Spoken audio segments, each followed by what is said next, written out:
Assalamualaikum warahmatullahi wabarakatuh, anak-anak.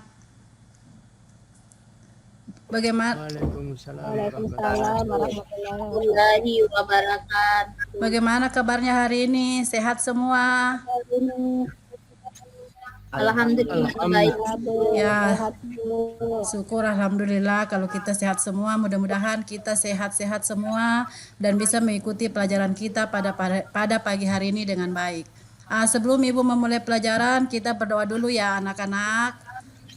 Mungkin ada temannya yang bisa pimpin doa. Salah satu dari temannya ada yang bisa pimpin doa, anak-anakku.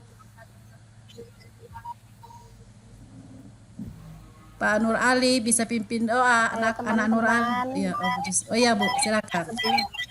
Sebelum kita hari ini teman-teman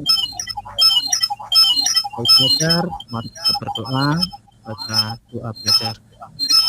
Bismillahirrahmanirrahim. Raditu billahi rabba wa bil islami dina wa bi Muhammadin nabiyya wa rasulah. Ya, Amin. terima kasih anakku.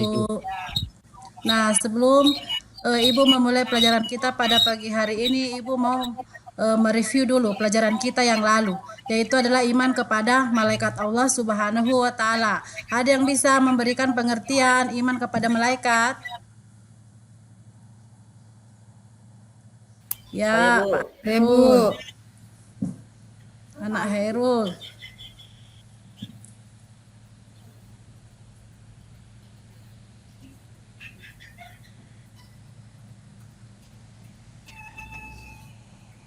Dia masih di unmute.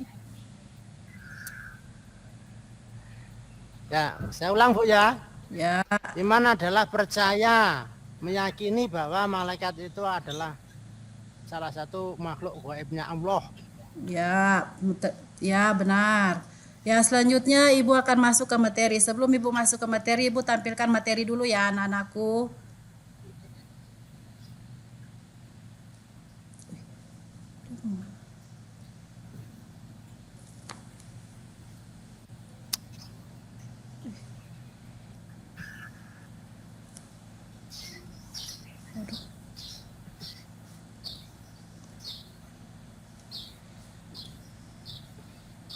Ya, kita akan membahas pada pagi hari ini, kita akan membahas materinya kita adalah menjauhi pergaulan bebas dan perbuatan zina.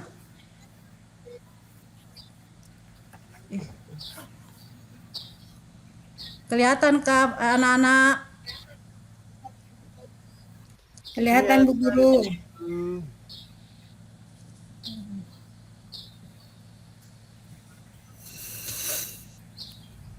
Ya, kita akan membahas yaitu pergaulan bebas. Pergaulan bebas dan mendekati zina. Sebelum Ibu Guru menjelaskan tentang pengertian zina, apakah ada anak-anakku yang tahu tentang pengertian daripada zina? Saya Bu. Ya, silahkan anakku. Zina adalah perbuatan keji yang sangat dibenci oleh Allah Subhanahu wa Ta'ala. Ya, benar. Zina adalah perbuatan keji yang sangat dibenci oleh Allah Subhanahu wa Ta'ala. Nah, sebelum Ibu masuk ke materi yang lebih mendalam, Ibu akan menyebutkan tujuan yang akan kita pelajari. Yang pertama yaitu anak-anakku akan bisa menelah Quran surah Al-Isra ayat 32 dan Quran surah An-Nur ayat 2 tentang larangan mendekati zina dan hukuman bagi orang pelaku zina. Kemudian yang kedua, dapat menyimpulkan kandungan Quran surah Al-Isra ayat 32 dengan Quran surah An-Nur ayat 2. Nah, sekarang Ibu akan masuk ke materi kita. Pengertian daripada zina. Dari bahasa Arab, zina adalah perbuatan badan antara laki-laki dan perempuan yang tidak terkait oleh hubungan suami istri. Secara umum, zina bukan hanya di saat manusia telah melakukan hubungan seksual, tetapi segala sesuatu aktivitas seksual yang dapat merusak kehormatan manusia termasuk dikategorikan zina. Nah, adapun ayat Al-Qur'an yang membahas tentang zina yaitu Quran surah An-Nur ayat 3 Quran surah An-Nur ayat 32 yang berbunyi A'udzubillahi minasyaitonirrajim Bismillahirrahmanirrahim wala taqrabus zina innahu kana fahisatun wazaan, yang artinya, dan janganlah kamu mendekati zina karena sesungguhnya zina itu adalah suatu perbuatan yang keji. Nah, di dalam ajaran agama kita tidak dikatakan janganlah kamu melakukan zina, tetapi dikatakan janganlah kamu mendekati zina. Mendekati zina saja sudah berdosa, apalagi kita melakukannya. Adapun dari hadis Bukhari Muslim yang berkata bahwa Rasulullah Shallallahu Alaihi Wasallam telah bersabda, yang artinya kedua mata itu bisa melakukan zina, kedua tangan itu bisa melakukan zina, dan kedua kaki itu bisa melakukan zina, dan kesemuanya itu akan dibenarkan atau diingkari oleh alat kelamin. Nah, setelah kita menjelaskan tentang hal ini, adapun macam-macam zina. Zina dibagi menjadi dua, yaitu zina muhson dengan zina gairun muhsan. Zina muhson yaitu zina yang dilakukan oleh seseorang yang sudah menikah, dan itu akan dan hukumannya akan dirajam sampai meninggal. Kemudian yang kedua, zina gairun muhson. Zina gairun muhson yaitu zina yang dilakukan oleh pemuda-pemudi yang belum menikah, dan ini hukumannya harus didera atau diasinkan selama kurang lebih 1 tahun. Nah, adapun ayat Al-Quran yang menjelaskan tentang hukuman zina adalah Quran surah An-Nur ayat 2. Nah, ada anakku yang bisa membaca Quran surah An-Nur ayat 2.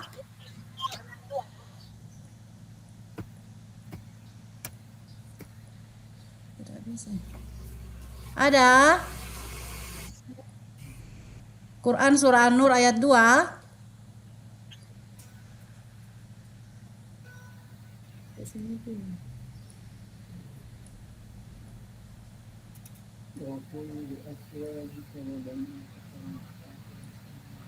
Ada Pak Senudin? Anak Senudin? Ya Bu, Bisa baca, Nak? tulisannya enggak ada Bu. Kalau disuruh hafalin mungkin bisa. Tidak muncul ya? Tidak tampil Bu, kalau disuruh baca. Tidak muncul ayatnya, Ibu. Kabar ya. Saya Bu, Ya. bacakan. Oh ya, sudah Pak. A'udzubillahi minasyaitonirrajim. Az-zaniyatu waz-zani fajlidu kulla wahidin minhuma mi'ata jaldah wa la ta'khudhukum bima ra'fatun fi dinillahi in kuntum tu'minuna billahi wal yawmil akhir wal yashhad abadan adzabahuma ta'ifatun minal mu'minin. Ya, artinya Ayat 2 Bu ya. Artinya, pezina perempuan dan pezina laki-laki deralah masing-masing dari keduanya 100 kali, dan janganlah rasa balas kasihan kepada keduanya mencegah kamu menjalankan agama hukuman Allah Subhanahu wa taala jika kamu beriman kepada Allah Subhanahu wa taala dan hari kemudian, dan hendaklah pelaksanaan hukuman mereka oleh sebagian orang-orang yang beriman. Nah, setelah kita mempelajari kedua Quran surat ini, yaitu yang pertama larangan mendekati zina, kemudian yang kedua adalah hukuman bagi pezina. Adapun kandungan dari kedua surat ini, yaitu yang pertama adalah Quran surah An-Nisa menegaskan kepada kita, kandungannya itu adalah menegaskan kepada kita bahwa tidak boleh mendekati zina, dilarang untuk mendekati zina. Jangankan melakukan, mendekati pun sudah dilarang, apalagi melakukan. Sedangkan kandungan daripada Quran surah An-Nur ayat 2 yaitu adalah hukuman bagi orang yang melakukan zina. Kita tidak dibolehkan untuk membela orang yang telah melakukan kesalahan, terutama adalah perbuatan zina, karena perbuatan zina adalah merupakan salah satu perbuatan yang keji. Nah, setelah Ibu Guru memaparkan materi tentang pergaulan zina ini, Ibu Guru akan membagi menjadi 3 kelompok. Kelompok yang pertama mungkin anak Damakfirah, kelompok pertama, kemudian kelompok kedua anak Jusmawati, Kemudian kelompok yang ketiga adalah anak Akmal. Ketiganya hadir semua. Ketiga-tiganya hadir. Oh, tadi sudah di absen. Bu, aman Bu. Aman. Ya. Nah, karena di sini Ibu Guru mau membagikan link, tetapi tidak memungkinkan, jaringannya kita tidak memungkinkan untuk membagikan link. Jadi Ibu Guru bacakan saja ya soalnya. Kelompok yang pertama adalah menelaah Quran surah Al-Isra ayat 32 dan Quran surah An-Nur ayat 2. Sedangkan kelompok 2 adalah menyimpulkan kandungan daripada surah Al-Isra ayat 32 dan surah An-Nur ayat 2. Kelompok yang ketiga adalah dampak negatif daripada pergaulan zina. Bu Guru kasih waktu mungkin 5 menit untuk berdiskusi.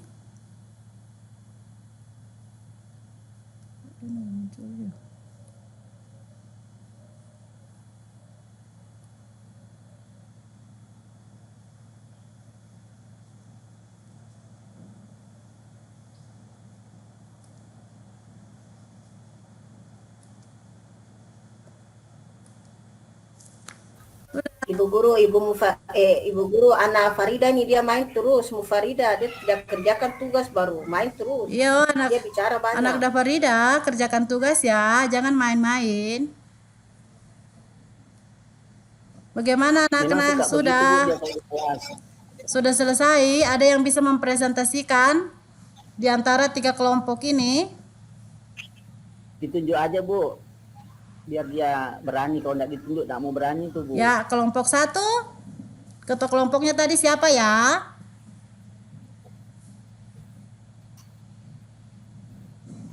Kelompok 1 bisa mempresentasikan hasil diskusinya dengan teman-teman.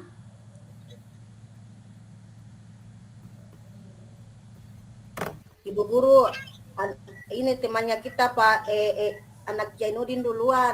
Ya, kalau begitu temannya minta anak Zainuddin duluan. Anak Zainuddin coba presentasikan. Ketua kelompok saya belum nunjuk Bu. Ya. Ada presentasi di kelompok saya itu. Kelompok 3 ya Pak. Dampak negatif perbuatan Ya. zina.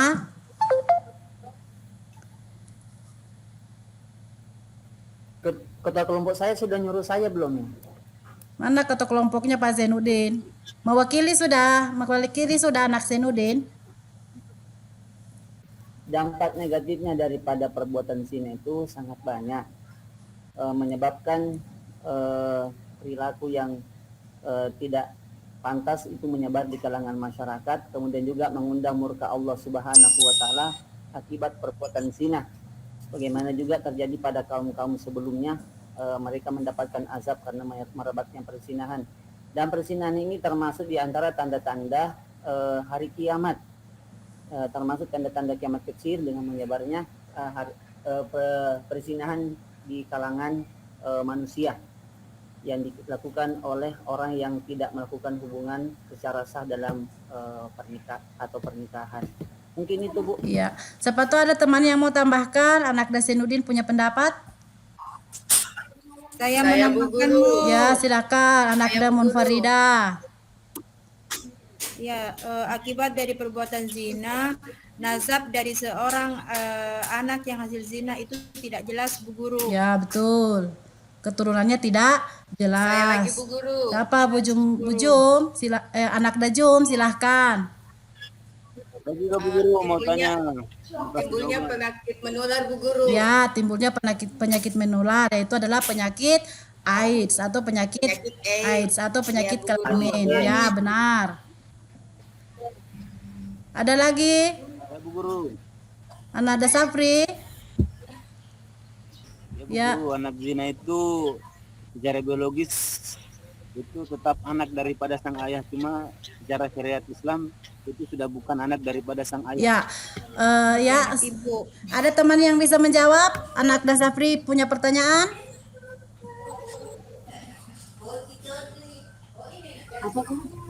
Apa tadi pertanyaannya? Pertanyaannya, anak yang di luar nikah itu secara biologis adalah anak dari bapaknya, tetapi secara syariat agama sudah bukan. Bukan anak daripada Sudah keluar dari nasab. Kakaknya, tapi Iya. Iya Bu, kalau anak yang hasil zina itu dia bernasab kepada ibunya. Artinya ketika contoh misalnya dia mau menikah Bu, kalau perempuan berarti dia tidak bisa berwalikan ayah biologisnya Bu, karena dia tidak bernasab kepada bapaknya tapi bernasab kepada ibunya. Jadi ketika dia mau menikah Bu, dia harus berwali hakim. Iya. Itu Bu. Ya, betul anak-anaknya Jusmawati. Bagaimana Nada Sapri? Sudah dengar jawaban dari temannya anak Jusmawati? Ya, Bu Guru menekankan ya. Bu Guru menekankan dari pertanyaan Bu Sapri, anak Sapri, yaitu adalah anak yang lahir di luar pernikahan yang sah itu adalah nasabnya tidak ke bapaknya tetapi ke ibunya. Apabila seorang perempuan, berarti kalau dia mau menikah, dia harus menggunakan wali hakim. Ayah biologisnya tidak berhak untuk menjadi wali dalam pernikahannya. Apabila dia dijadikan wali, maka pernikahannya tidak sah. Itu bagaimana, Kak Sapri? Paham? paham Ibu. Ya. Ibu paham. Masih ada yang mau bertanya? ya Bu, paham Bu. Sudah mau habis waktunya Bu. Paham? Ya. Nah, sebelum Ibu Guru mengakhiri pertemuan kita pada pagi hari ini, apakah ada anak-anakku yang bisa menyimpulkan dari materi yang kita pelajari pada pagi hari ini?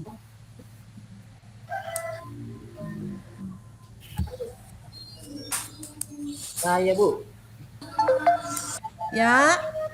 Saya Ya, Bu. Pak Senudin, anaknya Senudin, silahkan. Ya Bu. Bahwasanya perzinahan itu adalah perbuatan yang sangat tercela dan terlarang dan di dalam syariat. Bagaimanapun bentuknya itu tetap dilarang. Dan zina ini kadang kita menganggap bahwa zina itu hanya ketika berhubungan secara langsung, padahal tidak juga. Zina juga terbagi dari zina tangan, zina mata, dan zina hati dan sebagainya. Yang inilah orang kadang-kadang mengatakan bahwa pacaran itu adalah tidak termasuk dalam kategori itu karena di situ tidak berzina, padahal mendekati zina sudah dilarang. Sebagai kesimpulan utama bahwa zina itu mendekati saja sudah dilarang, apalagi melakukannya. Iya. Terima kasih. Ya, terima kasih anak Senudin. Ya, saya menambahkan sedikit dari anak Senudin. Ya, bahwa perbuatan zina itu adalah hukumnya haram, tidak boleh dilakukan. Jangankan untuk melakukan perbuatan zina, mendekati zina saja sudah ditekankan dalam ajaran agama kita, yaitu ajaran agama Islam. Mendekati zina tidak boleh. Pacaran itu sebenarnya salah satu contoh membuka pintu untuk melakukan perbuatan zina. Jadi dalam ajaran agama Islam itu tidak ada namanya pacaran ya anak-anakku. Kita tidak boleh berpacaran. Ada Bu, pacaran setelah menikah. Ya, setelah menikah kan sudah jadi haram ya. Itu sudah sah, sudah bukan melakukan namanya zina. Bagaimana? Sudah jelas anak-anakku semua? Semangat berpacar di sekolah. Ya. Jelas Ibu. Jelas. Sudah menunggu di depan pintu Bu. Ya, sebelum Ibu Guru mengakhiri pertemuan kita pada pagi hari ini, marilah kita mengucapkan hamdalah. Alhamdulillahi Rabbil Alamin. Wabillahi taufiq wal hidayah. Wassalamualaikum warahmatullahi wabarakatuh.